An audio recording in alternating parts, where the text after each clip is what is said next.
Welcome to this quick tutorial on how to strip down your foam lance. If it is performing subpar, then typically the gauze at the nozzle end of the snow foam lance needs a clean out, and this is the way to get to it.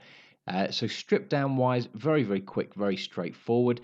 Tools are basic for me, two adjustable spanners, one screwdriver to remove an actual screw, and one is just as a pushing tool, and some needle nose pliers. First things first, remove the bottle and the feeder tube. Once they've been removed, you then have an optional removal, which is the flow adjustment knob at the top. If you feel it's going to get in the way of your work, then remove it. It's held on simply by one screw, so it's a very quick thing to remove and get out of the way. Strictly speaking, not necessary, and for me, most of the time, well, all of the time, I leave it on there, but just to show you guys how it comes off. Next up, it's this plastic covering which adjusts the spray pattern for the foam lance. It's held on simply by one pin, so if you push that either way and then take the pliers and remove that, and you should find that that whole assembly comes out really with very little effort, and it's a necessary one at this point to get to the gauze at the end. So unlike the first bit of plastic we removed, this part you cannot skip, unfortunately speaking. Once that's been removed, you can see the fins there that adjust the spray pattern. They also need to come out of the way. Probably the most delicate part of the whole foam lance build.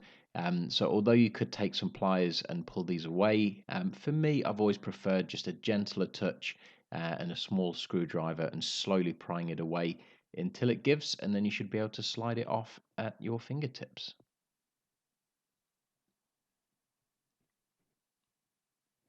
Again, a final part, although strictly speaking not necessary also, but I've always removed this O-ring here.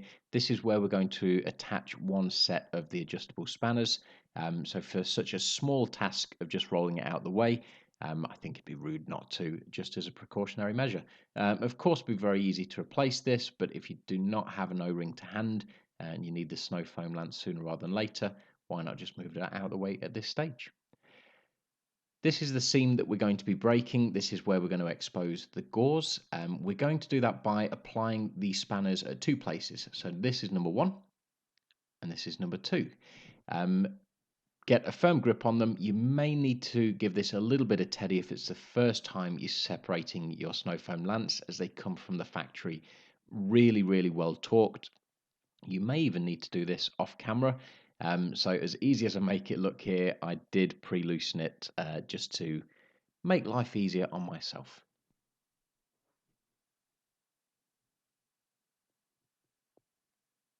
See, look how effortless that is.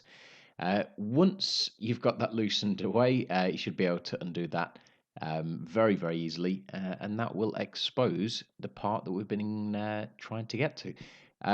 The gauze that is hidden within, they tend to become clogged with either limescale if you live in a hard water area, or more simply, soap scum from not rinsing this thing through thoroughly. So if you can rinse it more often than you are now, you hopefully will avoid needing to do this all too often. But as you can see, not a difficult job if you do need to. A small push just through with, again, that precision screwdriver will expose the gauze from there. Looking like a shiny fruit pastel if you were to put this in some descaling solution. Leave it there overnight just so it can really deal with whatever may be within. And whilst it's all separated, if you do want to chuck the other elements in there as well, then you can. Reassembly is as simple as this. It's just reversing the steps that we've seen so far. I hope you find this instructional useful. I hope it gains the results that you're after. And if you have any questions, ask them below. Thanks for checking this video out. Be sure to like, share and subscribe, and check back soon for future videos. Take care. Bye bye.